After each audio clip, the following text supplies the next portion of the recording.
Bonjour, je m'appelle Joris Pirot, je suis directeur général de Recruit Top Event. Recruit Top Event est depuis 2014 la première agence d'intérim dédiée sur les métiers de l'audiovisuel scénique en Ile-de-France. Depuis 2014, j'agis pour le secteur de l'audiovisuel scénique en mettant à disposition des ressources, des redises, des assistants techniciens, des caristes au service des prestataires audiovisuels. Et ça, pas sans peine. Depuis 2014, je me bats contre d'autres formes de salariat qui mettent en danger les techniciens, qui mettent en danger la profession qu'on appellera prêt de main-d'œuvre ou prêt de main-d'œuvre illicite. Il faut savoir que seule une agence d'intérim et d'autres modes de fonctionnement, comme le portage, sont amenés à déléguer du personnel pour un tiers. Cette vidéo a pour objectif de clarifier le recours aux boîtes de rôde. Vous voyez cette vidéo comme une aide à une activité pour clarifier la situation de prêt de main-d'œuvre illicite, de recours à l'auto-entrepreneuriat et de risque en cas d'accident du travail lorsqu'on fait appel à du prêt de main-d'œuvre illicite. J'espère que vous prendrez plaisir à écouter cette vidéo, ou du moins qu'elle vous apportera des lumières dans le cadre de votre activité. Et si ce n'est pas le cas, ou si c'est le cas, n'hésitez pas d'en discuter, de revenir vers moi pour qu'on en parle. J'aurai grand plaisir à discuter avec vous. Bonne vidéo!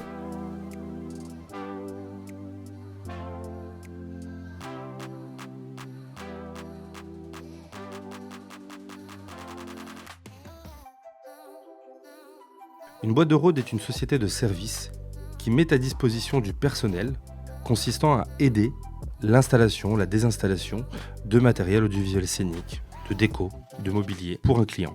Ces clients sont souvent des prestataires scéniques, des lieux d'événements, des traiteurs ou des boîtes de prod. On considère qu'en moyenne, pour un technicien, il lui faut 2 à 3 redises pour l'accompagner dans la mise en place de son événement, du montage ou du démontage. Le redise se doit d'être entièrement équipé. Par nature, les missions du redise sont en première ligne d'un éventuel accident du travail.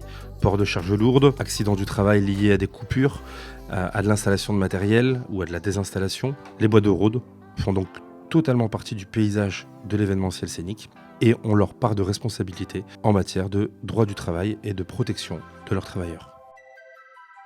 D'abord, pour commencer, je pense qu'il est important de bien pouvoir distinguer les différentes notions dont on peut entendre parler dans le secteur. On peut entendre parler de fourniture de main-d'œuvre, de facturation, de personnel, de mise à disposition. Le prêt de main-d'œuvre, en fait, c'est la notion globale qui va tout regrouper. Le prêt de main-d'œuvre, c'est une opération à 3. 2 acteurs qu'on connaît bien, l'employeur d'un côté et le salarié de l'autre. Il y a un troisième acteur, qui est un tiers au contrat de travail, qui est l'entreprise utilisatrice. C'est au service de cette entreprise utilisatrice que le salarié va mettre sa force de travail, tout en continuant d'être payé par son employeur avec lequel il est lié par un contrat de travail. Il y a plein de formes différentes de prêt de main-d'œuvre. Toutes ne sont pas autorisées pour éviter les abus dans la mesure où le salarié est quand même dans une situation de vulnérabilité d'une entreprise à une autre. L'entreprise auprès de laquelle il va travailler, c'est une entreprise avec laquelle il n'est pas lié juridiquement. L'idée de la réglementation et de la jurisprudence, c'est que, dans une situation de prêt de main-d'œuvre et par ailleurs, de lui apporter des garanties quand il est dans une telle situation pour protéger ses intérêts.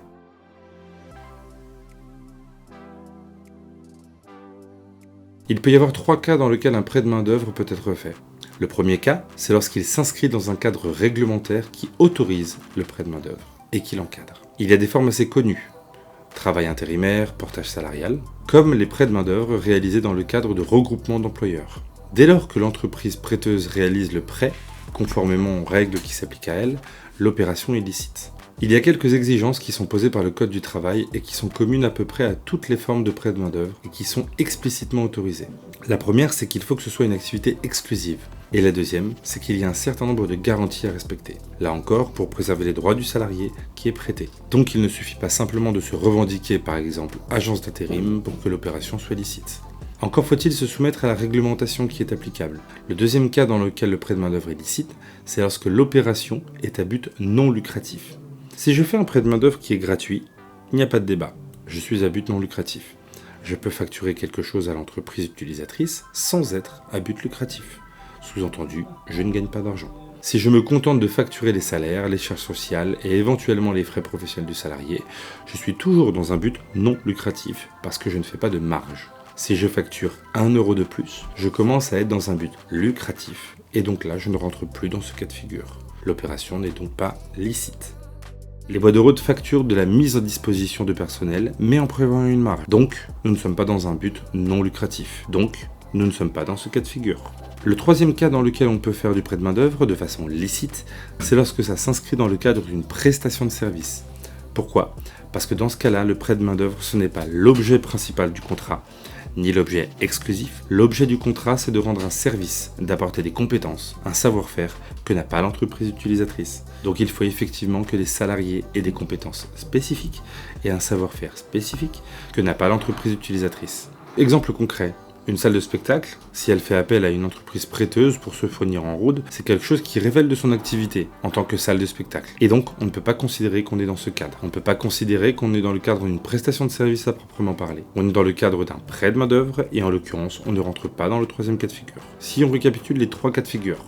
Premier cas, je suis dans un cadre réglementaire qui autorise et qui encadre l'opération de prêt de main-d'œuvre et qui peut être à but lucratif. Deuxième cas, mon opération de prêt de main-d'œuvre est à but non lucratif. Troisième cas de figure, je suis dans le cadre d'une véritable prestation de service et si je suis dans un de ces trois cas de figure, mon opération est licite. Si je ne suis pas dans un de ces cas de figure, l'opération que j'envisage de faire n'est pas licite. Dans ce cas-là, on est dans ce qu'on appelle un prêt de main-d'œuvre illicite.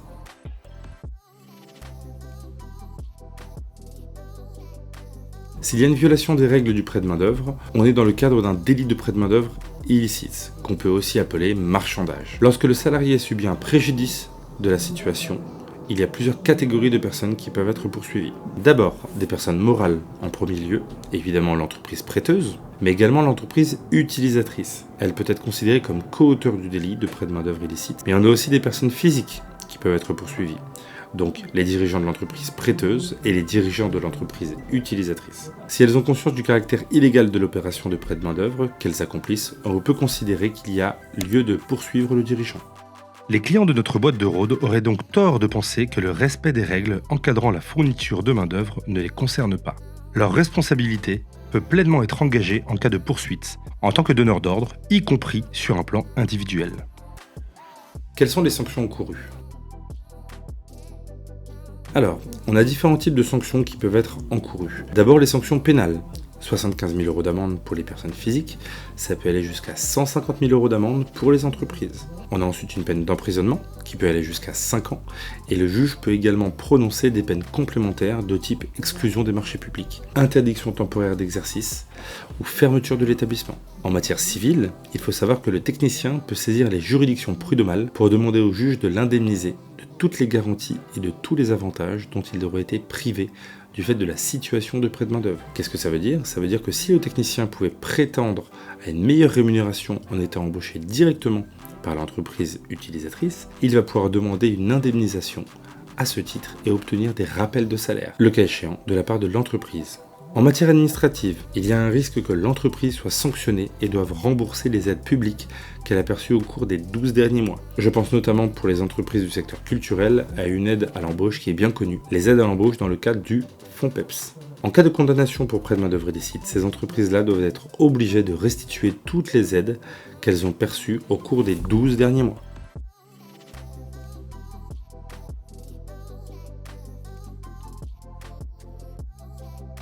Avant de parler d'auto-entrepreneuriat, il est important d'avoir deux choses en tête. La première, c'est que le statut d'auto-entrepreneur ou de salarié ne dépend pas de la volonté des parties. C'est quelque chose qu'on va apprécier au regard des conditions concrètes d'exercice du travail. La deuxième, c'est que le statut de salarié prime sur celui d'auto-entrepreneur. Ça veut dire qu'on peut exercer en tant qu'auto-entrepreneur dès lors que les conditions du salariat ne sont pas réunies. Donc la question qu'il convient de se poser, c'est quand est-ce que je suis dans une condition de travail qui constitue du salariat ? Et donc là, ça renvoie à la notion de subordination. Qu'est-ce que le lien de subordination ? Donc ça, c'est la jurisprudence qui le définit, avec trois notions de pouvoir. Le pouvoir de direction, je donne des consignes. Le pouvoir de contrôle, je vérifie que ces consignes sont bien appliquées. Et un pouvoir de sanction, c'est-à-dire que je peux sanctionner si ces consignes ne sont pas respectées. Concrètement, qu'est-ce que ça veut dire ? Si je suis encadré sur le terrain, je suis sous un lien de subordination. Et donc, je ne suis pas auto-entrepreneur. Exemple concret, on est sur un chantier avec plein de techniciens qui exercent des fonctions différentes. Si tous les techniciens sont des électrons libres, ça ne peut pas fonctionner. Pour organiser le travail, il est indispensable d'encadrer les gens qui travaillent sur le chantier. Dans 99% des chantiers, on a un chef de chantier qui encadre les techniciens et qui coordonne les différentes étapes du chantier. Le simple fait qu'il y ait ce chef de chantier, c'est la preuve que les techniciens ne sont pas véritablement indépendants. La seule condition pour qu'on puisse être auto-entrepreneur, finalement, c'est de ne pas être sous la subordination du chef de chantier. Donc en conclusion, à partir du moment où j'exerce en tant qu'auto-entrepreneur, dans une situation où je suis sous un lien de subordination, c'est une situation de travail dissimulé. Et donc, je suis dans le cadre d'un délit qui est réprimé dans une situation de travail dissimulé et qui peut être poursuivi. L'entreprise qui emploie le technicien, en qualité d'auto-entrepreneur, ainsi que le dirigeant de cette entreprise, en tant que personne physique, notamment s'ils ont conscience du caractère illicite de la situation de travail, et en troisième lieu, les clients de l'entreprise qui commet le travail dissimulé peuvent aussi être poursuivis. Les clients sont responsabilisés par le Code du travail. Ils doivent procéder à des vérifications en tant que donneurs d'ordre. Il y a une solidarité financière de ces entreprises avec l'auteur du travail dissimulé. La solidarité financière vaut pour les dettes concernant tous les travailleurs qui ont exercé dans une situation de travail dissimulé pour le compte du client. Si une boîte de rôde n'est pas solvable, la facture peut être très salée pour ses clients. En matière de travail dissimulé, on a d'abord des sanctions pénales, à savoir 45 000 € d'amende pour les dirigeants. Pour les sociétés, ça peut monter jusqu'à 225 000 €. Et on a également une peine d'emprisonnement qui peut aller jusqu'à 3 ans. Ensuite, le juge pénal peut également prononcer des peines complémentaires, donc qui peuvent être l'exclusion des marchés publics, la fermeture temporaire ou l'interdiction d'exercice de la profession. En pratique, c'est la plupart du temps l'entreprise cliente qui exerce le lien de subordination. C'est donc cette entreprise-là qui sera concernée par ce type de sanction. Cette procédure, elle permet aux techniciens auto-entrepreneurs de réclamer à l'entreprise cliente une indemnité forfaitaire de 6 mois de salaire, mais également un rappel de tous les salaires, de toutes les primes et de toutes les indemnités qu'ils auraient pu percevoir s'ils avaient exercé en tant que salariés auprès de l'entreprise cliente. Toujours en matière civile, les caisses de sécurité sociale peuvent également se retourner contre l'entreprise cliente pour recouvrer les cotisations qui auraient dû être payées et qui ne l'ont pas été du fait de la situation de travail dissimulé. Et enfin, en matière administrative, l'auteur du travail dissimulé peut être contraint de rembourser l'ensemble des aides publiques qu'il a perçues au cours des 12 derniers mois, y compris les aides à l'embauche qu'il a éventuellement perçues.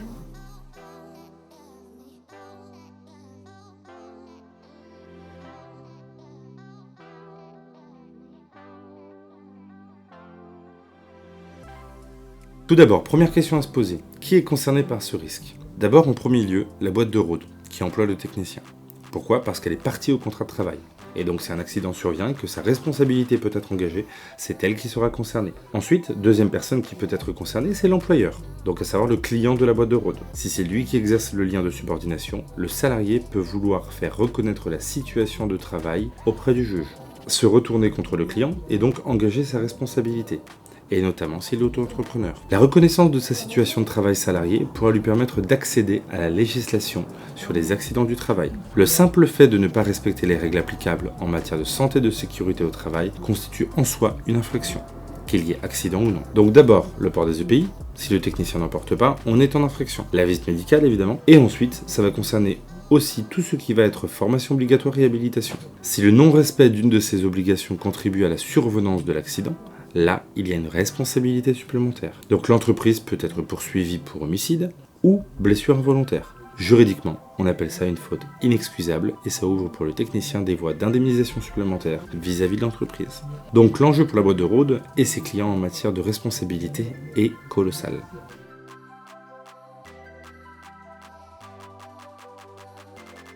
Première chose à savoir, les conséquences. Elles sont identiques, qu'il s'agisse d'un dommage matériel ou d'un dommage corporel. Si le technicien est sous contrat de travail, il y a une difficulté qui peut naître du fait que c'est le client de la boîte de rôde qui est l'employeur de fait. Dans ce cas-là, sa responsabilité pourrait être recherchée parce que c'est sous son autorité que le dommage a été causé. Et donc la difficulté, c'est que comme on est dans une situation d'infraction, il est possible que les contrats d'assurance ne couvrent pas les dommages qui sont causés dans ce cadre-là. Donc, si le contrat d'assurance ne couvre pas les dommages, dans ces cas-là, l'entreprise cliente devra réparer le dommage sur ses fonds propres. Si le technicien exerce comme auto-entrepreneur, normalement, il est censé s'assurer lui-même. Il y a une difficulté qui peut naître du fait que la plupart du temps, les techniciens auto-entrepreneurs ne sont pas assurés. Il va devoir réparer le dommage sur ses fonds propres. Comme la réparation du dommage doit se faire sur le patrimoine personnel du technicien, dans la majorité des cas, la réparation intégrale du préjudice sera difficile à obtenir. Conclusion, s'il y a une information à retenir, c'est que le recours aux boîtes de rôde, c'est une situation extrêmement risquée.